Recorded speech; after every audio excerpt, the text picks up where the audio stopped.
समूद की कौम के लोग 70 बुतों की पूजा करते थे।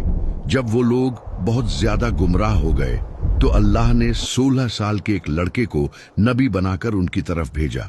ये लड़का और कोई नहीं बल्कि नबी सालेह अलैहिस्सलाम थे। उन्होंने अपनी कौम को अल्लाह के दीन की दावत देना शुरू की।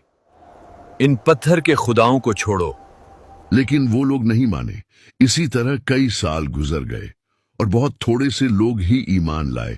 एक दिन सालेह अलैहिस्सलाम ने कहा कि ऐ लोगों, आज इस बात का फैसला कर ही लेते हैं कि तुम्हारे खुदा सच्चे हैं या मेरा खुदा सच्चा है। मैं तुम्हारे सामने दो बातें रखता हूं, या तो तुम मुझसे कोई ख्वाहिश करो और मैं अपने रब से दुआ करके तुम्हारी वो ख्वाहिश पूरी करूंगा, या फिर मैं तुम्हारे इन बुतों से सवाल करूंगा। अगर वो मेरे सवाल का जवाब देंगे तो तुम उनकी इबादत करते रहना और मैं तुम्हें छोड़कर चला जाऊंगा, क्योंकि मैं तुमसे नाराज हूं और तुम लोग मुझे पसंद नहीं करते। उन लोगों ने कहा, ठीक है, तुमने इंसाफ की बात की है। फिर वो लोग अपने सारे बुत लेकर खुले मैदान में जमा हुए और हजरत सालेह से कहा कि हमारे खुदाओं से सवाल करो। हजरत सालेह सबसे बड़े बुत के पास गए और उन लोगों से उसका नाम पूछा। लोगों ने उस बुत का नाम बताया। फिर हजरत सालेह ने बुत को उसके नाम से पुकारा, मगर उसने जवाब नहीं दिया।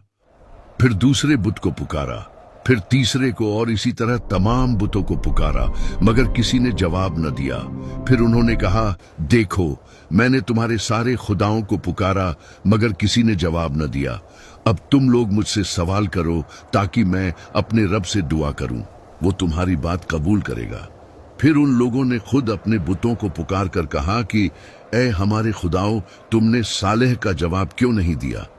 लेकिन वो फिर भी नहीं बोले। उन्होंने सालेह से कहा कि तुम कुछ देर के लिए हमें अकेला छोड़ दो, हम अपने बुतों से अकेले में बात करना चाहते हैं। ये सुनकर सालेह अलैहिस्सलाम कुछ देर के लिए वहां से चले गए। फिर वो लोग उन बुतों के सामने गिर पड़े और कहने लगे कि आज अगर तुमने सालेह को जवाब न दिया तो हमारी इज्जत खराब हो जाएगी। फिर उन्होंने सालेह को दोबारा बुलाया और कहा, अब इनसे सवाल करो, ये जरूर जवाब देंगे। सालेह अलैहिस्सलाम ने एक एक करके सब बुतों को पुकारा, मगर कोई जवाब न आया। फिर सालेह ने उन लोगों से कहा कि सारा दिन गुजर गया है और ये सब मेरे सवाल का जवाब नहीं दे रहे। अब तुम मुझसे सवाल करो, मैं अपने रब से दुआ करूं तो वो उसी वक्त कबूल फरमाएगा। फिर उन लोगों ने अपने सरदारों और बुजुर्गों में से 70 आदमी सिलेक्ट किए और सालेह से कहा कि हमारे ये लोग तुमसे सवाल करेंगे। अगर ये लोग तुम्हारी गवाही देंगे तो हमारी सारी कौम तुम्हारे खुदा को मान लेगी। उन 70 लोगों ने एक पहाड़ की तरफ इशारा किया और कहा कि हम उस जगह पर चलकर तुमसे सवाल करेंगे। वहां पहुंचकर उन्होंने कहा, अपने रब से दुआ करो कि इसी पहाड़ से एक सुर्ख रंग की ऊंटनी बाहर आए और उस ऊंटनी के पेट में 10 महीने का बच्चा भी हो। हजरत सालेह ने कहा कि तुमने ऐसी चीज मांगी है जो मेरे रब के लिए बिल्कुल आसान है। फिर उन्होंने दुआ की और उसी वक्त पहाड़ की एक जगह फट गई और उसमें से बिल्कुल वैसी ही ऊंटनी बाहर आई जैसी वो लोग चाहते थे।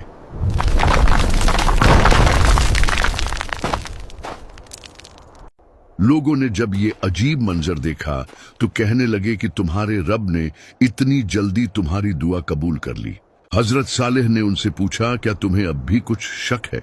उन 70 लोगों ने कहा, नहीं। फिर वो वापस अपनी कौम के पास लौटने लगे ताकि उन्हें जो कुछ देखा था वो सब बता दें, मगर रास्ते में ही उनमें से कुछ लोग बदल गए और कहने लगे कि सालेह ने कोई जादू किया है और ये सब किसी खुदा ने नहीं किया। सिर्फ कुछ ही लोग अपनी बात पर कायम रहे और कहने लगे, नहीं, जो कुछ हमने देखा वो बिल्कुल सच था, कोई जादू नहीं था। लेकिन ये सिर्फ 5 ही लोग थे और उनकी बात किसी ने नहीं मानी। 70 में से बाकी सब ने जाकर कौम के लोगों को कहा कि सालेह ने कोई जादू किया है, ये किसी खुदा ने नहीं किया, तुम सब अपने बुतों को पूजते रहो। इस तरह वो लोग इतनी बड़ी निशानी के बावजूद भी सालेह अलैहिस्सलाम पर ईमान न लाए। फिर अल्लाह ने सालेह को हुक्म दिया और कहा, इन लोगों से कह दो कि ये ऊंटनी तुम्हारे दरमियान ही रहेगी और कुएं का पानी एक दिन तुम लोग इस्तेमाल करोगे और एक दिन ये ऊंटनी पिएगी। जिस दिन ऊंटनी पिएगी उस दिन तुम लोग पानी के पास नहीं जाओगे और उस दिन ऊंटनी का दूध पियोगे और वो दूध इतना होगा कि तुम्हारी पूरी कौम के लिए काफी होगा। उस ऊंटनी का बच्चा भी पैदा हुआ और वो आजाद घूमती रहती। इस तरह एक दिन वो लोग खुद पानी इस्तेमाल करते और दूसरे दिन ऊंटनी पानी पीने के लिए आती और उस दिन वो लोग ऊंटनी का दूध निकालते। वो दूध इतना ज्यादा होता कि उस कौम का हर छोटा बड़ा पीता। इस तरह कई दिन गुजर गए। फिर उन लोगों ने आपस में मशवरा किया और कहने लगे, हम लोग इस बात पर राजी नहीं हैं कि एक पूरा दिन ऊंटनी पानी पिए और हम अपनी बारी के लिए अगले दिन का इंतजार करें। उन्होंने इस ऊंटनी को मारने की प्लानिंग की और 7 लोगों को सिलेक्ट किया।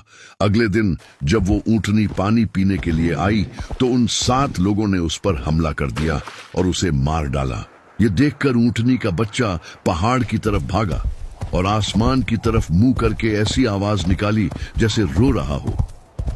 जब ऊंटनी जमीन पर गिर पड़ी तो सारी कौम के लोग आ गए और सब ने उसके गोश्त को काटकर आपस में तकसीम कर लिया और सब लोगों ने वो गोश्त पकाकर खाया। जब हजरत सालेह को इस बात का पता चला तो वो उनके पास आए और कहा कि तुम लोगों ने ये क्या जुल्म किया, अपने परवरदिगार की नाफरमानी कर ली। उसी वक्त अल्लाह ने हजरत सालेह को वही फरमाई और कहा, तुम्हारी कौम ने बगावत और सरकशी की है और ऊंटनी को मार डाला। इस ऊंटनी को मैंने अपनी निशानी के तौर पर इनके साथ रखा था और इसके रहने से इन लोगों का कोई नुकसान नहीं हो रहा था, बल्कि ये लोग तो इसका दूध पीते थे जो उनके हर छोटे बड़े के लिए काफी था। अब इनसे कह दो कि इनके पास 3 दिन का टाइम है। अगर ये लोग तौबा कर लेंगे तो मैं इन्हें माफ कर दूंगा, वरना मैं 3 दिन के बाद अपना अजाब भेजूंगा। हजरत सालेह ने उन्हें ये सब कुछ बताया और कहा कि अभी भी वक्त है, तौबा कर लो, वरना 3 दिन के बाद तुम पर अजाब आ जाएगा। वो लोग मजाक उड़ाने लगे और कहने लगे कि अगर तुम सच्चे हो तो ले आओ अजाब, हम तैयार हैं। हजरत सालेह ने कहा कि कल सुबह तुम लोग इस हालत में उठोगे कि तुम्हारे चेहरे जर्द होंगे, फिर दूसरे दिन जब उठोगे तो तुम्हारे चेहरे लाल होंगे और तीसरे दिन जब उठोगे तो तुम्हारे चेहरे काले होंगे। फिर अगली सुबह जब वो उठे तो उनके चेहरे जर्द थे। उनमें से कुछ लोगों ने कहा कि सालेह की बात बिल्कुल सच हुई है, लेकिन दूसरों ने उनसे कहा, हम उसकी बात बिल्कुल नहीं मानेंगे, चाहे जो भी हो जाए। फिर दूसरे दिन उनके चेहरे लाल हो गए तो फिर से कुछ लोगों ने कहा कि सालेह की बात बिल्कुल सच हुई है, लेकिन फिर भी सब ने कहा कि हम अपने उन बुतों को नहीं छोड़ेंगे जिनकी इबादत हमारे बाप दादा करते रहे हैं। फिर तीसरे दिन जब वो उठे तो उनके चेहरे काले हो चुके थे। फिर वो लोग परेशान हो गए और कहने लगे, लगता है सालेह का अजाब आने वाला है। लेकिन उन्होंने फिर भी तौबा नहीं की। फिर जब रात हुई और वो लोग अपने अपने घरों में सोए हुए थे तो जिब्राइल अलैहिस्सलाम आसमान से उतरे और एक जोरदार आवाज निकाली। उस आवाज से उन सब लोगों के दिल फट गए और अगली सुबह इस हालत में हुई कि वो लोग अपने अपने घरों में मुर्दा पड़े हुए थे। उनमें थोड़े से लोग ही उस अजाब से बचे जो हजरत सालेह पर ईमान लाए थे।